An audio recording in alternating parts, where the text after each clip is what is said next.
بسم اللہ الرحمن الرحیم۔ السلام علیکم ورحمۃ اللہ۔ 5 کلاس، آج ہم نے باب جہارم کا سبق نمبر 2 پڑھنا ہے، عفو درگزر اور بردباری۔ پیج نمبر ہمارے پاس 56 ہے، اور جو ہمارا دوسرا سبق ہے عفو درگزر اور بردباری، اس کا ہمارا لیکچر نمبر 1 ہے۔ تو سب سے پہلے ہم بات کرتے ہیں عفو درگزر کی کہ اس سے کیا مراد ہے۔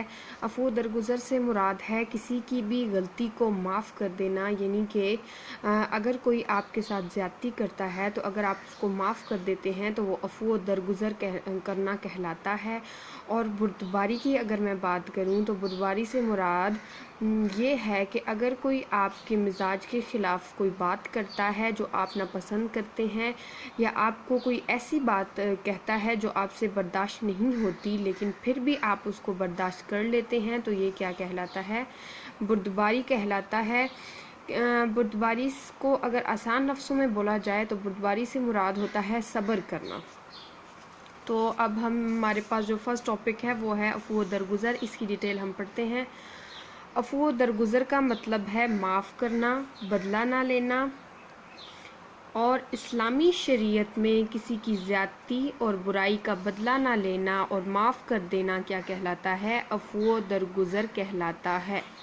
عفو درگزر اللہ تعالیٰ کی صفت ہے۔ قرآن مجید میں ہے کہ ان اللہ کان عفوا غفورا، بے شک اللہ تعالیٰ معاف کرنے والا اور بخشنے والا ہے۔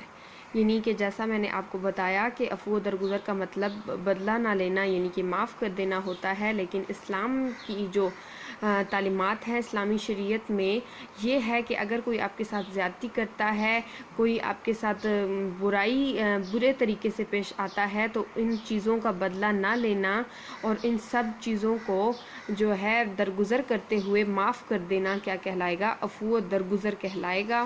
اور عفو درگزر جو ہے وہ اللہ تعالیٰ کی صفت ہے، یعنی کہ اللہ تعالیٰ کی یہ خوبی ہے، جیسا کہ قرآن مجید میں اللہ تعالیٰ نے خود فرمایا کہ بے شک اللہ تعالیٰ معاف کرنے والا اور بخشنے والا ہے۔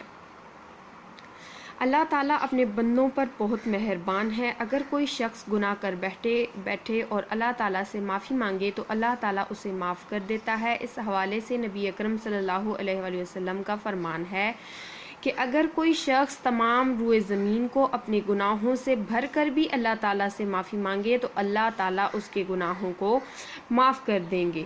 یعنی کہ اگر کوئی شخص اتنے گناہ کرتا ہے کہ زمین کو اس نے بھر دیا گناہوں سے، لیکن پھر وہ بارگاہ الہی میں پیش ہوتا ہے، اللہ تعالیٰ سے معافی مانگتا ہے، تو اللہ تعالیٰ اس کے گناہوں کو معاف کر دیں گے۔ بندوں کی غلطیوں کو معاف کر دینا اللہ تعالیٰ کی صفت ہے۔ اللہ تعالیٰ یہ صفت اپنے بندوں میں بھی دیکھنا چاہتا ہے۔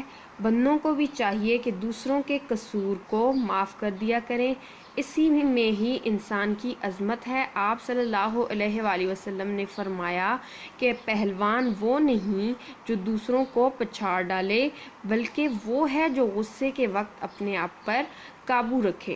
یعنی کہ اللہ تعالیٰ کی معاف کر دینا بہت بڑی صفت ہے، اور اللہ تعالیٰ چاہتے ہیں کہ میرے ہر بندے میں یہ صفت موجود ہو کہ وہ دوسروں کا قصور معاف کر سکے، اور اسی میں انسان کی کیا ہے؟ عظمت ہے۔ جیسا کہ حضور اکرم صلی اللہ علیہ وسلم نے ارشاد فرمایا کہ پہلوان وہ نہیں ہوتا جو میدان میں دوسرے شخص کو مار مار کر پچھاڑ دے، یعنی کہ اس کا حال برا کر دے، بلکہ پہلوان تو وہ ہوتا ہے جب اس کو غصہ آئے تو اپنے آپ پر قابو رکھے، کسی کا نقصان نہ کرے، کسی کو کچھ بھی نہ کہے، بلکہ اپنے آپ پر قابو رکھے۔